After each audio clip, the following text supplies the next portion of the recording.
Всем большой привет, дорогие мои зрители! Сегодня мы с вами приготовим очень простой, но при этом супер вкусный и доступный торт, потому что всего у нас по сути 4 ингредиента, а торт получается волшебный, называется молочная девочка. Здесь у меня 3 яйца, добавляю 300 граммов сгущенного молока. Здесь 180 граммов муки, добавляю 1/4 чайной ложки соли и также 1 пакетик разрыхлителя 10 граммов. Перемешаем. И видите, как просто у нас тесто делается. Сухие ингредиенты добавляем к мокрым и перемешиваем до однородности. Тесто взбиваем где-то 2 минуты, пока все ингредиенты объединятся. Не нужно слишком долго его взбивать. Нам здесь не нужно никакой дополнительной пышности добиваться, потому что у нас вся пышность будет при выпекании. На один противень нам с вами понадобится 300-310 граммов теста. Если у вас нет весов, то вы можете разделить тесто в 2 одинаковые емкости, налить лучше стаканы, и вы визуально сможете увидеть, чтобы у вас они по объему были одинаковые. Очень удобно работать кондитерским шпателем. Распределяем тесто по всему стандартному противню. Его размер 30 на 40 сантиметров. Вы можете взять другой противень, если он у вас есть дома. И тоже тесто вы можете разделить на 3 части или на 2 равные части. И таким образом вы сможете регулировать, сколько коржей будет в вашем торте. 4, 6, можно сделать даже 8. Вот так я распределила тесто по сантиметру, где-то не дошла до краев. И теперь ставим его выпекаться ориентировочно на 10 минут при температуре 180 градусов. Духовка у нас уже заранее прогрета. Нагрев вверх-вниз.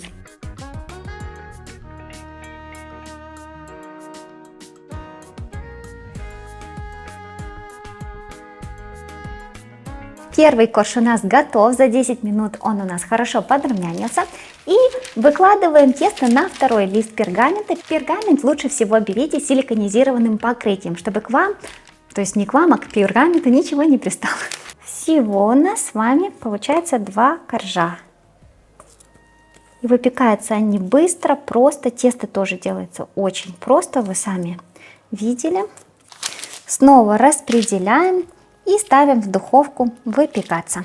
Я сначала вот так вот распределяю тесто просто на поверхности, а потом переношу на пергаменте уже на противень. Так удобнее мне, чем сразу распределять его на противне. Там стенки противня мешают. Немного обрезаем края готового коржа, чтобы они у нас были ровнее. И также здесь есть такие очень сухие части, тоже я их обрезаю.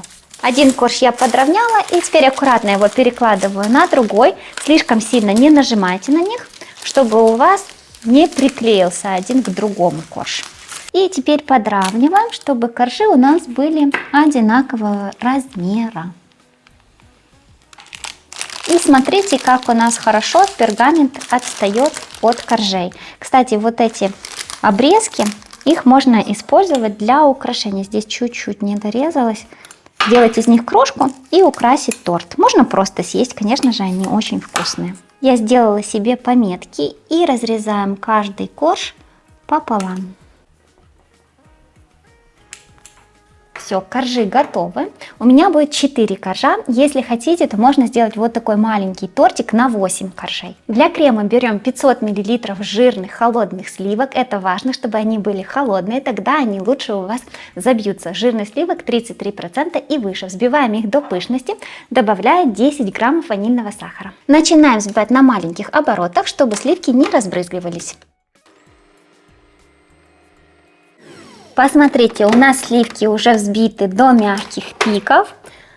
Теперь добавляем сюда сгущенное молоко. И смотрите, какой у нас простой рецепт. По сути, получается 4 основных ингредиента. Это яйца, сгущенное молоко, мука и сливки. Все, и у вас готов прекраснейший торт. И по сути сюда добавляется, то есть на торт идет 1 банка сгущенного молока, 380 граммов. Можно добавить чуть больше в крем, если хотите, если у вас есть побольше сгущенного молока. А вообще я добавляю 80 граммов сгущенного молока еще в крем тонкой струйкой.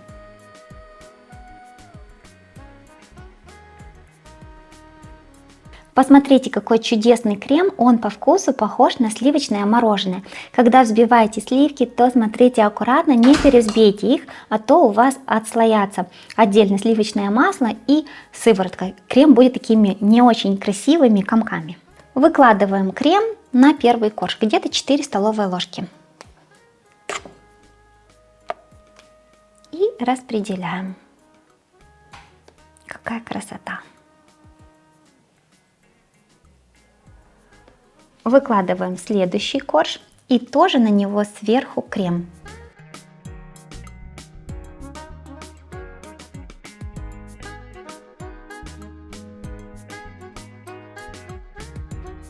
Верх и бока торта тоже покрываем кремом. Причем сверху я вот делаю такие красивые пики.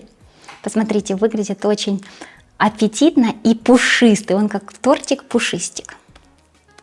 И бока тоже. Вот такими вот движениями у нас все легко и просто получается. Теперь ставим этот красивезный аппетитный торт пропитываться в холодильник на 4-6 часов. Можно оставить на ночь. Смотрите, здесь главная сложность это в том, чтобы теперь эту красоту чем-то аккуратно накрыть. Если у вас есть такой большой лоток или какая-то крышка, то она вам в этом точно пригодится. Или вы можете украсить уже вот так вот красиво сливками после того, как торт у вас пропитается. Посмотрите, какую я сделала конструкцию при помощи зубочисток, чтобы у меня не дотрагивалась пищевая пленка до крема. Тортик пропитался, сливки стабилизировались. Достаю зубочистки. Если у вас нет большой емкости или крышки, с помощью которой можно накрыть торт и потом поставить его в холодильник, то можете воспользоваться вот таким вот лайфхаком с зубочистками и пищевой пленкой, как сделала я. Украшаем любыми ягодами. Можно использовать обрезки коржей, которые у нас были, их измельчить и посыпать сверху. Можно оставить так. Посмотрите, он уже как большая красивая зефирка. И не нужно ничего придумывать с украшением. Он и так сам по себе уже супер аппетитный, легкий и воздушный, благодаря взбитым сливкам. И немного мяты для контраста. Ну что ж, давайте разрежем. Кстати, этот торт можно разрезать на порционные кусочки, как отдельные пироженки. Очень он мягчайший. Каждый раз нож протираю, чтобы срез был более аккуратным. И сейчас вам все покажу. Посмотрите, какой красивезный. Это первый кусочек. Это второй. Какой красивый. Ну, действительно, как маленькие порционные пироженки. Посмотрите, какой у нас замечательный получился торт. Он такой нежный-нежный. Прям как невеста. Посмотрите, какой мягусенький.